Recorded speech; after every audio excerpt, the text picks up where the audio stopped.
Windows Phone 8 has finally made it to the nation's third largest wireless carrier, and as you would expect, we're doing a dogfight battle between the two Windows Phone 8 contenders to see which one comes out on top. I'm Aaron Baker from PhoneDog.com, and it's a dogfight battle between the ATIV Neo and the HTC 8XT. Let's put them together and see which one comes out on top.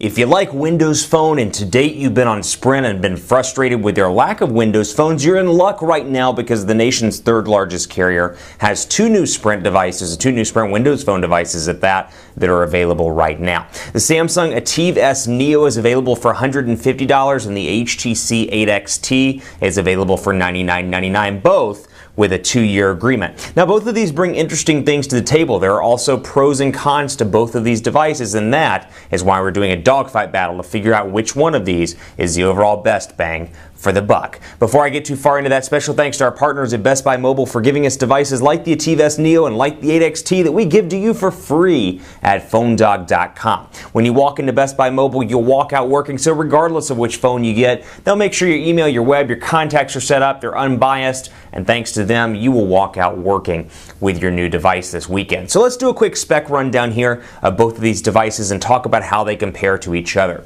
The ATIV Neo and the 8XT both pack 1.4 gigahertz dual-core Snapdragon 400 CPUs. The ATIV Neo has a 4.8-inch 720p HD display here, so a nice big display that's reminiscent of the Galaxy S3, and size-wise, nice. Pixel-wise, 720 by 1280 pixels. Over here, 4.3 inches, so a little bit on the smaller side, and you can see that when they're side by side like this. 4.3 inches, 480 by 800 pixels, so not an HD display over here. You do get 16.7 million colors, though, LCD display over on this device. 2,000 milliamp hour removable battery over here, 1,800 milliamp hour non-removable battery over on the HTC 8XT. Both have 1 gigabyte of RAM. This has 16 gigabytes of internal storage with a micro SD card. This has 8 gigabytes of RAM, storage with no micro SD card slot. So you are locked to this. If you get this, you better be okay with 8 gigabytes because that's all you get. Over here, 16 gigabytes, still small in comparison to the 32 and 64 gigabyte options on the table,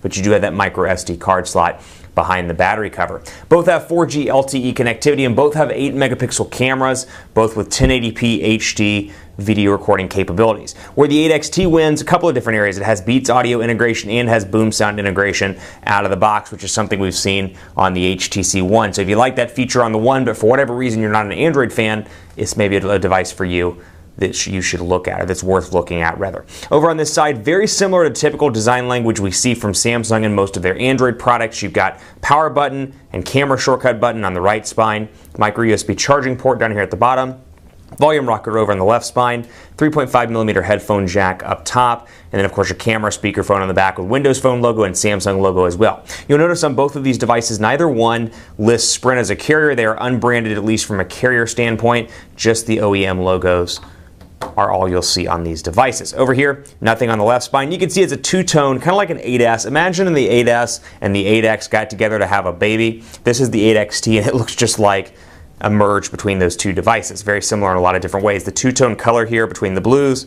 You've got the HTC logo on the back, Beats audio on the back, 8 megapixel camera. Over here on this side though, volume rocker, and then you got your camera shortcut button over here. Power button is up top, along with a 3.5mm headphone jack, as you can see right there, and then micro USB charging port off center to the right over on the 8XT. So both are running Windows Phone 8, and Microsoft's allowed for some select customizations with their carrier or with their OEM partners, I should say, and you can see that on both of these devices. So just taking a quick look to see what comes out of the box on both units, you got the usual Microsoft Windows Phone 8 stuff, but over here you got a ATIV Beam. And we'll talk about some of the ones that I've installed a little bit later or in part 2. Data sense over on this device, you have the typical Microsoft stuff with games and music and videos. Then you have Internet Explorer as you'd expect. Some of the Samsung applications include Live Wallpaper, Manga Camera, Mini Diary. You have Now, which is a Samsung application. And then scrolling down, Photo Editor, Samsung Link, and jumping back into the Sprint applications, you have Scout, you have Sprint Music Plus, Sprint TV and Movies, Video Trimmer, and more. Over here you have the typical stuff, Converter, Flashlight, both of which are HTC applications, the usual Microsoft suspects. You've got HTC, HTC Burst, HTC Camera, you've got Make More Space, Photo Enhancer, and then the Sprint stuff, Scout, Music Plus, TV and Movies.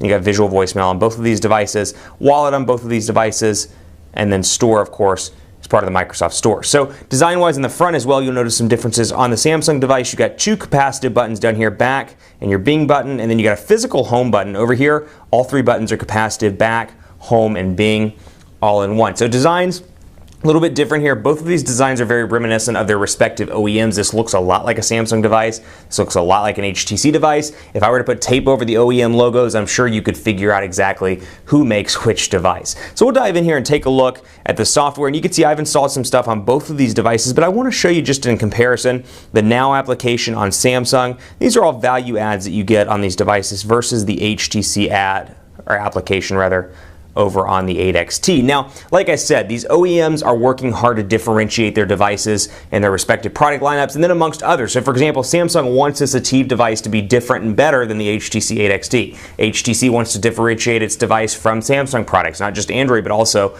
on the Windows Phone 8 scale. And needless to say, Nokia, with their Here applications and with their ecosystem, they're looking to distinguish themselves as the head Windows Phone 8 device manufacturer. So you can see that here with device or with applications like this. For example, you can see Samsung's Now here, and basically they do the same thing.